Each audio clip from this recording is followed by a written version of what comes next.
Um, I think I was given more or less an hour. I will try to be like 30 minutes or 35 minutes to talk about psoriatic arthritis. And I called it the mystery of PSA because occasionally you need to change the title of your presentation so they sound more interesting.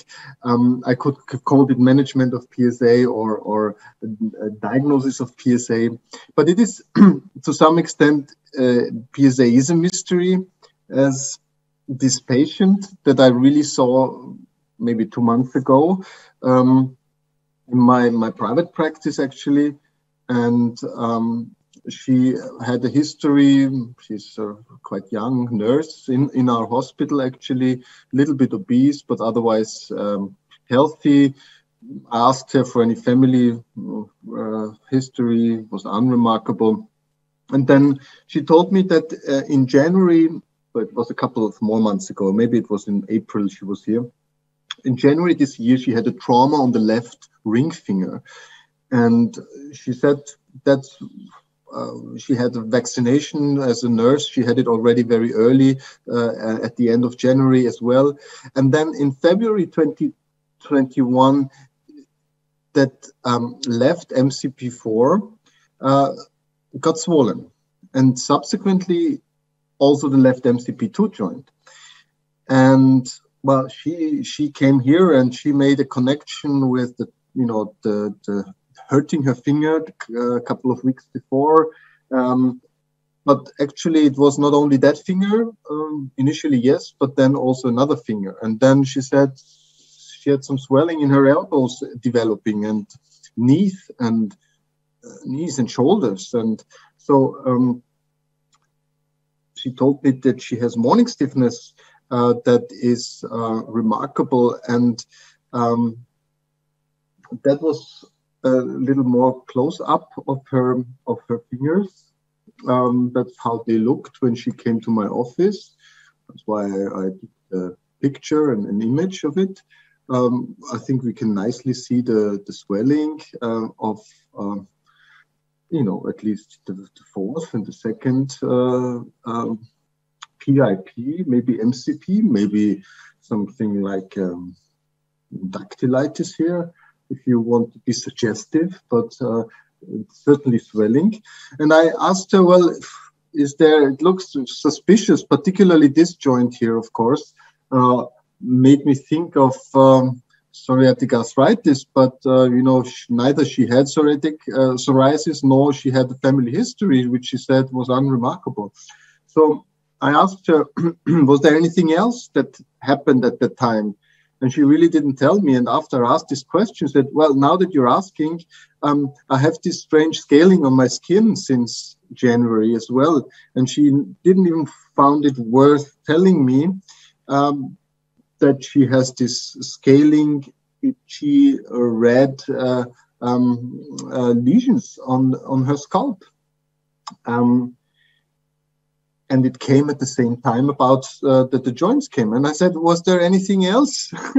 Because I noted that this question can help, certainly, because you can still learn more about what the patient tells you, like spontaneously. And she said, yes. And she stood up and she did this. And she said, yes, there's a few of these scaly patches under my chest. And now, I mean, this is not really very difficult now, but it is very interesting to see someone presenting with a musculoskeletal problem that obviously cares about the pain and the functional problem, while this person has at the same time skin lesions on her trunk and on her scalp that she doesn't even find worth mentioning, as opposed to the musculoskeletal complaints. And then, of course, we took a lab, and the lab was a little bit of a CRP. This is our standards of milligrams per deciliter, which was elevated. A little bit of cholesterol, maybe not much. Otherwise, quite healthy young lady. Even the hemoglobin of 14 indicates that there's not much chronic inflammation, maybe a little bit of IgG elevation in the serum. So we took an X-ray, and this is what we got. And we were studying it hard. It was in April when she was here, and I think that was still, with all that knowledge, it was very difficult to really discern any specific lesions, particularly in the areas where she had the swelling and the dactylitis kind of changes. There were at least no erosions, no joint space narrowing here, maybe a little bit of osteoarthritis in the DIP, with cartilage loss. Then I did an MRI because I found that this was unlikely anyway to show something on plain radiographs. And this is what the MRI of the hand showed. And so a variety of, a contrast enhancement in the tendons, tendon sheets of the extensor and flexor tendons. I mean, you don't see it, of course, in this single image, but there was a bone marrow edema. There was, you can see here, tendons, and you can see here the inflammation on multiple components of the musculoskeletal organ, if you like, the joint and the tissue surrounding the joints. Very typical, one could say, for seronegative disease, for psoriatic arthritis. And of course, we have the CASPAR criteria, and we can now, CASPAR study, just to remember ourselves, was using a lot of psoriatic arthritis patients and a lot of mimickers as well. So it's good to have also rheumatoid and other, and not just healthy individuals, and try to develop a point system to, fit the gold standard of clinical diagnosis done by rheumatologists. So the entry criterion for the CASPAR classification, which is obviously mainly for trials, for studies, but sometimes you can also do it in clinical practice and think about how it relates to your patient without, guiding you too much, but can be a guidance. So the entry criterion is some inflammation on the joints, the enthesis, or some back pain. And then the 3 points that you get from this list here. So skin psoriasis can give you up to 2 points. If you have it currently, or if you had previously, you just get 1 point. And the family history would also count as 1. Nail disease, which our patient didn't have, it's 1. Dactylitis was 1 point, and we could maybe diagnose dactylitis in our patient. Negative rheumatoid factor was the case. And then the structural changes with juxta-articular bone formation, she didn't have, but she didn't have any structural problems yet, because history was relatively short, but she gets the 3 points easily, of course. But the most important question to me, after I've seen her skin, and I'm sure you share that view, and after you see the fingers, it's not rocket science to diagnose psoriatic arthritis here, but the question I really had was, why now? What makes the patient suddenly develop psoriatic arthritis? And of course, there's this genetic part of psoriatic arthritis with a lot of HLA associations. You can see the overlap of the different HLA genotypes with particularly psoriasis, ankylosing spondylitis, or psoriatic arthritis. There's various locations published that have associations with psoriatic arthritis, and you have these family studies, like from isolated populations in Iceland, where you have first-degree relatives of psoriatic arthritis patients have a 40-fold increased risk of psoriatic arthritis. And second-degree relatives only have a 12-fold. And third-degree relatives only have 3.6-fold. Fourth degree and fifth degree have even less. And that's a very strong evidence for genetic association. And I like this very much, although I have no idea what a fifth-degree relative really is. Probably some of us are fifth-degree relatives. The greatest risk factors for psoriatic arthritis, however, besides the genetics, which always play into the game, knowingly or unknowingly, is, and when you show here the overall prevalence in a psoriasis cohort, the overall prevalence of psoriatic arthritis is 11%. You can easily see that the extent of psoriasis clearly is linked to a higher prevalence of psoriatic arthritis. So the more psoriasis a patient group has, the more severe psoriasis patient group has, the more likely, the higher the percentage of patients among them who also have psoriatic arthritis. And of course, most psoriasis is cared for not by the rheumatologist, but by the family doctors or the dermatologists. And so most of the early PSA patients really come from that medical side.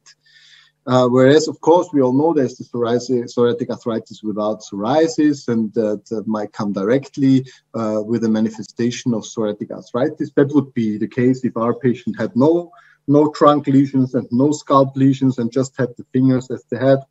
Maybe we would still suspect psoriatic arthritis and would come up with such diagnosis. But it means that this group of doctors is also important if we as rheumatologists are interested in early diagnosis, because they can send someone early or late.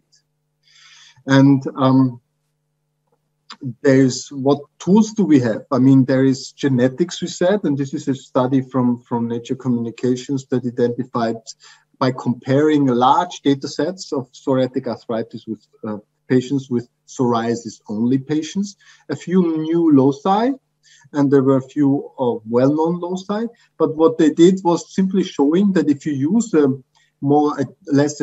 polygenic risk score of about 200 gene loci, then you can have an area under the curve of quite impressive. I don't know where the number now is, but it's a very good area under the curve for detecting psoriatic arthritis, predicting psoriatic arthritis in psoriasis patients. And that's something potentially useful. However, how feasible is doing this polygenic risk score, etc., you can discuss it. Probably it's nothing that we do in routine. But aside from genes and psoriasis, and this comes back to the question of why now that I asked about our patient. An often forgotten risk factor is something that is going along the lines of a phenomenon that this guy here described, Heinrich Köppner, who described the isomorphic skin reaction in patients who have a certain skin disease, a trauma of the skin that you can lead to manifestation of the lesions of that skin disease. And that was more described, the quite generic phenomenon.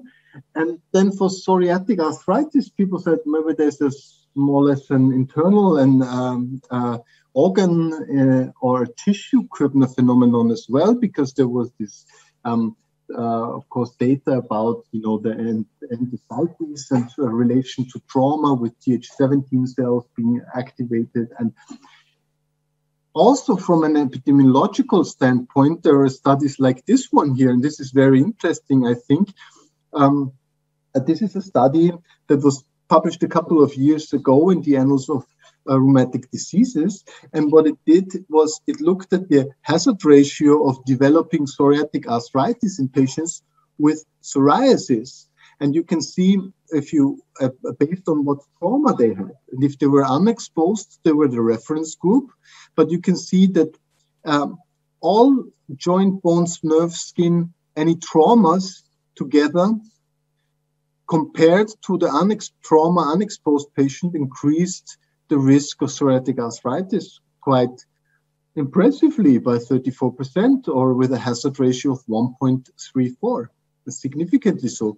And for the joint, if they had a joint trauma, this was even 1.53, so increase of risk compared to unexposed by 50%. And our patient actually was describing the joint, the joint trauma that she had a couple of weeks before the symptoms manifested.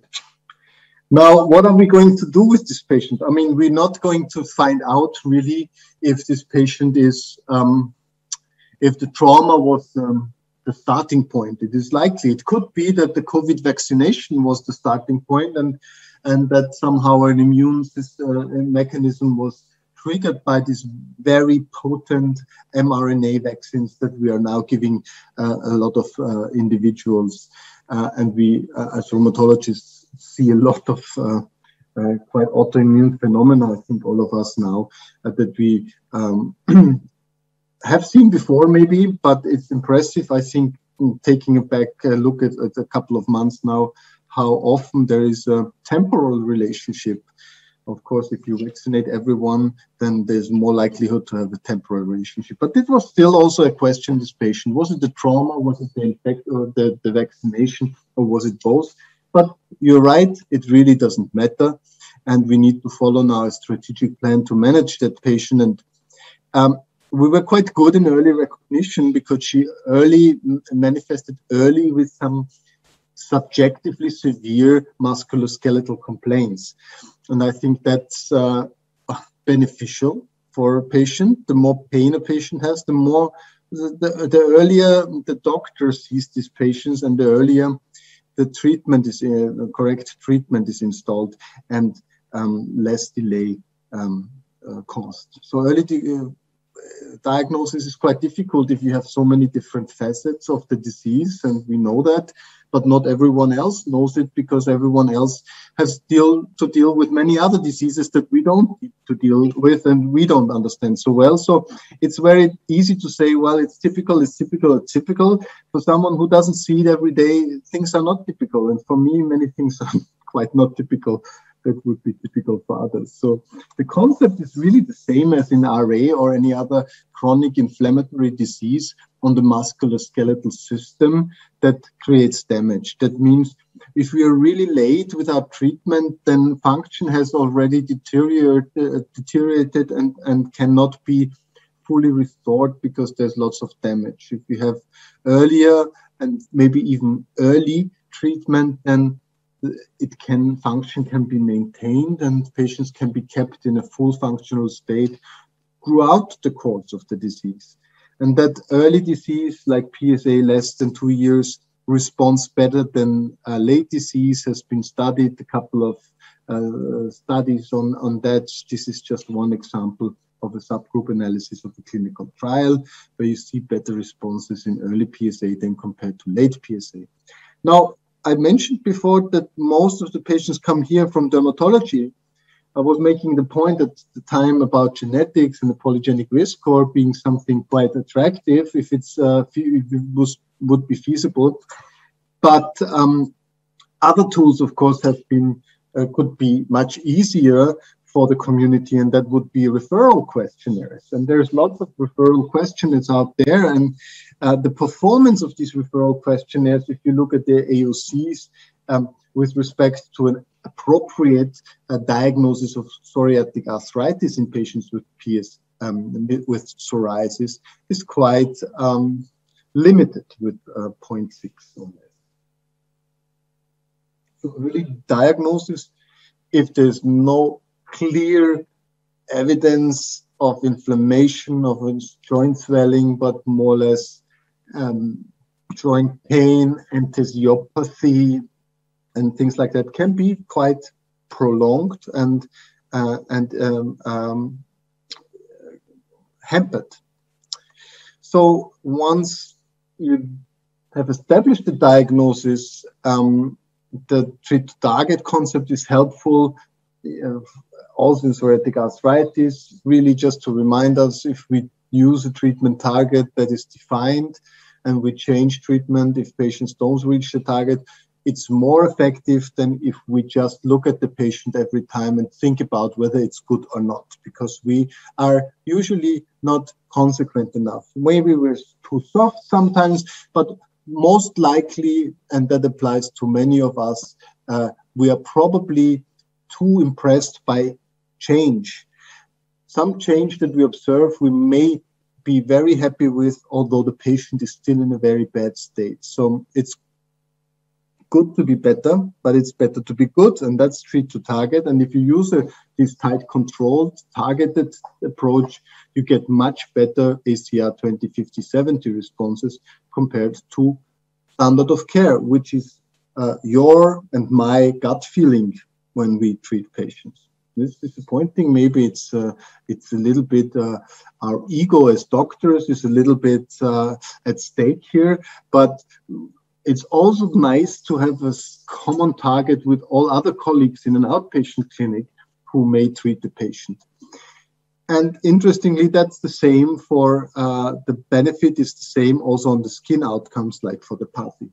Now, this has been put in algorithms that show remission is the target, alternatively low disease activity. You heard that before. But the question really is here, how do we measure the outcome? And treat to target is very general on this and says use measures of clinical disease activity and acute phase reactants as needed. But the measuring of the process in psoriatic arthritis is something not so trivial. And maybe many of you have followed the discussion about whether we should use individual measures that assess the skin or the arthritis or the nails or whatever, or shall we use composite measure? And that's the dimensionality discussion about, using a unidimensional approach, for example, using the DAPSA here and the PASI here and the Leeds and the CITES index here, and even maybe a BASDAI here for axial disease and the HAC, or use a multidimensional approach where you do have all of these components included, but what you get is one number, not 6 numbers. So, of course, that's two conceptually very different approaches. This one doesn't only have pros, it has cons, and this one the same. Well, the pro of the con of the unidimensional approach is that you have multiple targets, and you have to not one target, and many targets, but many targets, and that might be challenging. But the pro is that it is clear which domain is responsible for failing the target. So if you are not on target, you know exactly it's the spine or the skin or the joints. It's quite the opposite here. You have, as a pro, one clear target, and you reach the target or not. That would be whatever, an MDA score or a PASDAS score. But if you don't meet the target, you don't know which was the problem, which domain was the problem. And also, in order to calculate this multidimensional score, you always need to have all components ready, because if one is missing, you cannot calculate the whole score. I'm not giving you an answer to that question now. I'm just saying there's two options and both have advantages and challenges. And any use of these options is better than not using a targeted approach, I would say, in a maybe pragmatic way. Now, treat to target is the strategy, the how, and of course the treatment choices. The what is what we give the patients when treat to target indicates that we should change therapy. And I would like to make a little look for the next few minutes to the treatment options that we have in rheumatoid in psoriatic arthritis, by giving you maybe one thought on this here. Like, that there is some some indications, some diseases like rheumatoid arthritis, where the number of available DMARDs is very high. And therefore, we're very interested in strategic trials and strategy, and less interested maybe in placebo-controlled superiority trials. Yes, they will give us new options, but we need to know how we do it rather than have another 10 drugs. Probably it's good to have each and every drug in the future that will come, but we need to more and more think about the how. In ankylosing spondylitis, we're just starting to have a think about strategy. While there were only TNF inhibitors, there was not much thinking about strategy. Now it's a little bit more interesting. IL-17 blockers and other compounds coming. It is also interesting. The psoriatic arthritis is probably somewhere in the middle. We used to separate these drugs now in a way where we call synthetic and biologic drugs, and conventional and targeted synthetics, and bio-originators and biosimilars.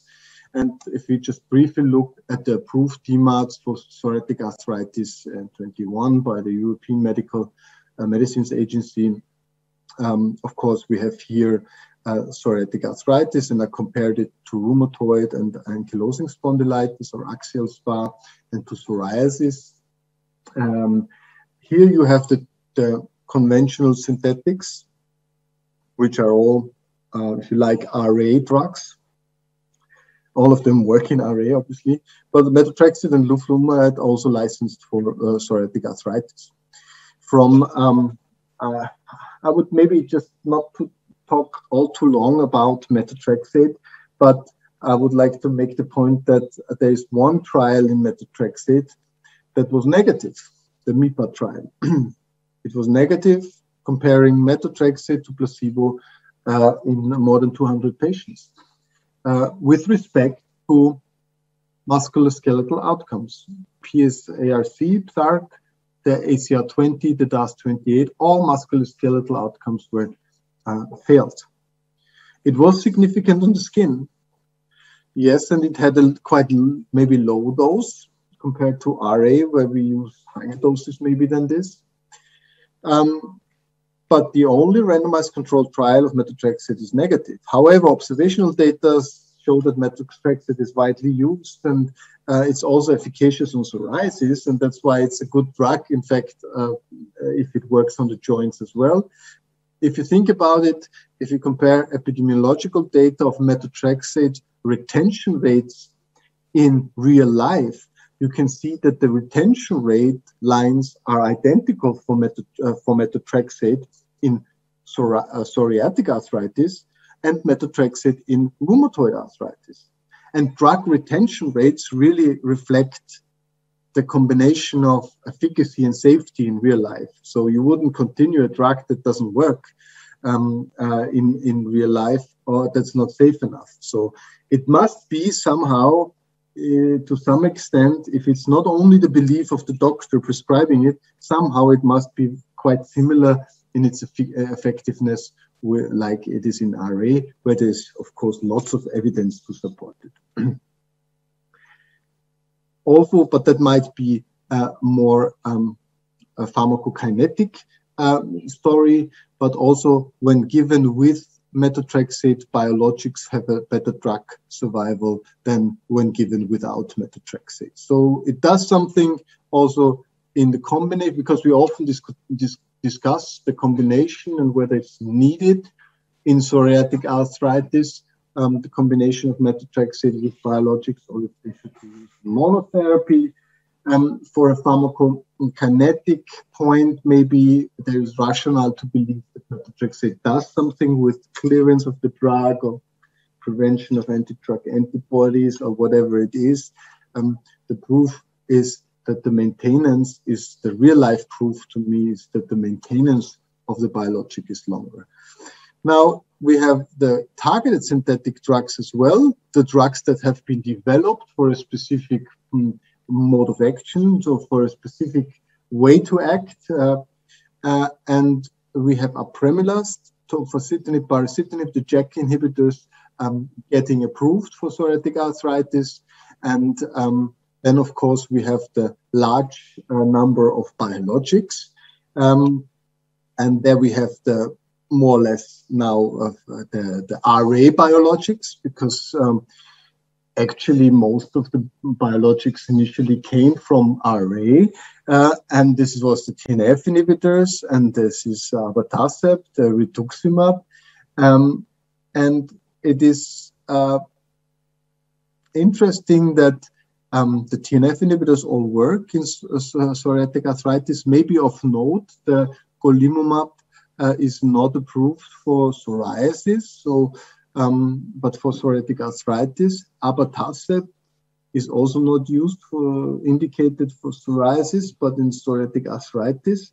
And rituximab is not approved for either psoriasis or psoriatic arthritis. The TNF inhibitors are a good option. But then you have a very interesting drug class, which is the drugs that didn't come directly from rheumatoid arthritis, but that were already bypassing rheumatoid, because they were targeting, or they had targets that were considered relevant in psoriasis and also psoriatic arthritis. So they more came from psoriasis. Ustekinumab as the P40 subunit inhibitor blocking IL-12/23, the newer IL-23 blockers by targeting the P19 molecule, and of course the IL-17 blockers, which interestingly have this picture of being ineffective in rheumatoid arthritis, but quite effective in psoriatic arthritis, and very effective in psoriasis. And I think that's the big point in these drugs, is that they came from psoriasis, and grading it from ustekinumab to IL-17 to IL-23 with a clearly increasing efficacy on the skin that is often discussed as a more or less decision factor when you make choices to treat psoriatic arthritis as well. Now, with the treatment sequence, and that's the last part of my presentation now, it's a lot of guidelines available. There's the one from the ACR and the National Psoriasis Foundation, and you can see that they have different scenarios that they outline. For example, here, one scenario is active PSA despite oral small molecules. And then what they do is they describe preferences of drugs. For example, it says switch to a TNF inhibitor over another small molecule, or IL-17 blockers, abatacept or tofacitinib. So, and then you move to another comparison. It always gives you comparison between two choices, or a comparison of one choice against other choices, but for different clinical scenarios in a separated way. The GRAPPA guidelines give you the outline, as you all know, for each of the domains, making clear the clear point, this is why I like this depiction quite a lot, that each domain is treated differently. Maybe this is giving evidence in support of using the unidimensional approach of measurement, because it matters which domain is the problem. It doesn't make sense to have a multidimensional target and you fail the target. You need to know what is the problem. Is it which part of the target is the problem? Because the algorithms are quite different, although some of the drugs work for many targets. So you have to go back to the individual components anyway. And then there's the EULA recommendations, and I would like to really go over these quite quickly. And I have a few slides, but I see I'm already advanced here in time. I have a few slides on what has changed from the EULA 15 to 19 recommendations. But instead of going through all this, which I prepared for you, but I think it'll save time and we can go maybe directly to the algorithm. And it's a lot of wording changes and things like that. But the new guidelines start more or less with a clinical diagnosis of active psoriatic arthritis. And then you can see there is a little bit of difference now, that there is an initial separation of the stream. And this is the substantial difference from maybe also the ACR guidelines, which use different populations that you have individual comparisons for, but also the GRAPPA, which only say this domain, that domain.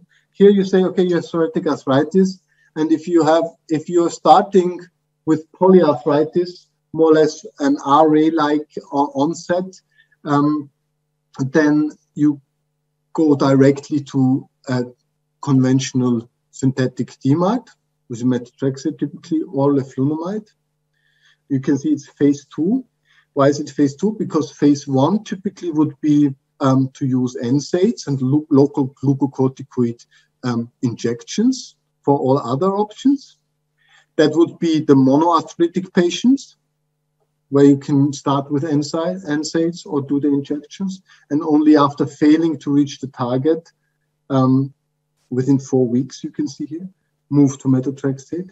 But also includes the enthesitis and predominantly axial patients with axial inflammation, where of course initially there is NSAIDs and injections as the first step, but the phase 2 is bypassed, or you could say phase 2 for these patients is phase 3 for the patients with peripheral arthritis. But for these patients here, biologics do not work well, and therefore after failing NSAIDs or glucocorticoids, they move to the next phase. After failing phase 2 here with methotrexate, you move to phase 3, and we can advance the slide a little bit. So coming here from arthritis, you start biological DMARD, and that can be a TNF inhibitor at 1223, IL-17, and IL-23 were not approved at the time of these recommendations. But one addition of the new recommendations is that if you have significant skin involvement, you always have a preference for IL-17 based compounds over others. Otherwise, if you have very mild disease, you may use conventional synthetic like PDE4 blocker, apremilast. If you come from enthesitis, this is the same. If you come from axial disease, it is the same, except that we have evidence only for TNF and IL-17 at the time, and we would use again the criterion of skin involvement to make the decision whether to use TNF or IL-17, where IL-17 is clearly more effective on the skin, even in the head-to-head, particularly out from the head-to-head trials. If you do not improve within 3 months to reach the target, then you continue to phase 4. That is only separated for peripheral disease or axial disease. If you have peripheral disease, you can see there is a switch to another biologic or JAK or apremilast, and you circle around here. And if you have predominantly axial disease, you can switch within class, but or also between classes of IL-17 and TNF inhibitors in this way. So with this, I will be talking starting with our patient a little bit about early recognition, which was easy in our patient, and diagnosis was easy in our patient. But how early diagnosis may also prevent long-term damage and may lead to better responses, in fact. But we need to help also the optimal referral from our colleagues to rheumatology, which probably doesn't work so well right now through questionnaires. Genetics are not feasible, so there's lots of room still where we need to improve. We have the multi and the unidimensional scores for the treat to target. I discussed it a little bit, said both of them are good if you are using them. If you use none of them, it's the worst. but a treat to target really requires the definition of a target, but the management itself then requires you to make drug choices. That's why unidimensional approach might be more helpful to guide you what the problem is and how to treat that problem best. And we have so many drug options that makes quite sense. So with this, I'm at the end of my presentation, and I thank you very much for your attention.